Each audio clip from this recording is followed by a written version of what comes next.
પશુપાલક ભાઈઓ, સ્વાગત છે આપ સર્વ પશુપાલક ભાઈઓ અને ખેડૂત ભાઈઓનું આપણી યુટ્યુબ ચેનલ ખેતીની વાતો ઉપર। તો આજે આપણે જાણીશું કે પપૈયાના પાનથી આપણે પશુઓનું દૂધ ઉત્પાદન કેવી રીતે સ્ટેબલ કરી શકાય અને કેવી રીતે વધારી શકાય તેના વિશે આજે આપણે વિડીયો બનાવેલો છે। ખાસ તો પશુપાલક ભાઈઓ આ વિડીયોના અંત સુધી બન્યા રહેવા વિનંતી કે પપૈયાના પાનથી આપણે વગર ખર્ચે એમ કહેવાય કે દૂધનું ઉત્પાદન કેવી રીતે વધારી શકાય। તો ચાલો વિડીયોમાં આગળ વધીએ। તો સૌપ્રથમ તો તમામ ખેડૂત ભાઈઓને મારા જય શ્રી કૃષ્ણ। વિડીયોમાં નવા હોય તો ચેનલને સબસ્ક્રાઇબ કરી લેજો, જેનાથી આવા ને આવા જ સરસ મજાના વિડીયો તમારા સુધી પહોંચાડતા રહેવી। તો ખેડૂત ભાઈઓ, આપણો એક એવો મેન પ્રશ્ન હોય છે કે આપણે હરપળ એવું જ વિચારતા હોય કે આપણા પશુઓનું દૂધ ઉત્પાદન કેવી રીતે વધી શકે, કેવી રીતે સ્ટેબલ થાય। જે આપણે પશુઓનું દૂધ ઉત્પાદન દાડે દીએ ઘટી જતું હોય છે તેને કેવી રીતે સ્ટેબલ કરીએ। આપણે એક સમયગાળો હોય છે કે આપણા પશુનું દૂધનું ઉત્પાદન 45 દિવસ તો 90 દિવસ પછી ઘટવા લાગે છે। તેને સ્ટેબલ કરવા માટે આપણે શું કરી શકીએ, તેને વધારવા માટે આપણે શું કરી શકીએ?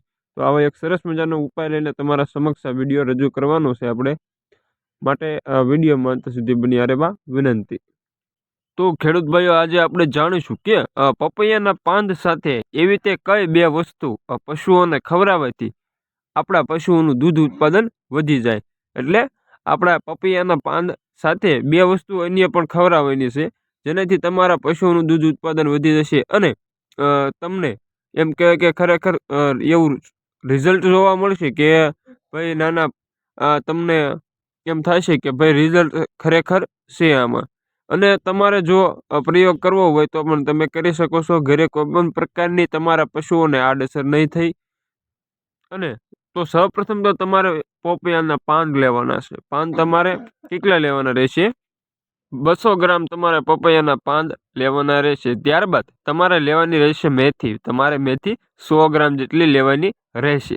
ત્યારબાદ તમારે 300 ml પાણી લેવાનું અને ગમે તે પાત્ર લઈ લેવાનું, એ પાત્રમાં નાખી દેવાનું અને ચૂલા અથવા ગેસમાંથી ગરમ થવા રાખી દેવાનું। સારી રીતે પાણી ગરમ થઈ જાય ત્યારબાદ તમારે જે પપૈયાના પાન છે તેને તમારે ખાંડમાં સારી રીતે ખાંડી અને પાણીમાં એડ કરી દેવાના। ત્યારબાદ ગોળ છે, ગોળને પણ તમારે નાના નાના ટુકડા કરી એડ કરી દેવો। ત્યારબાદ તમારે જે મેથી છે, મેથીને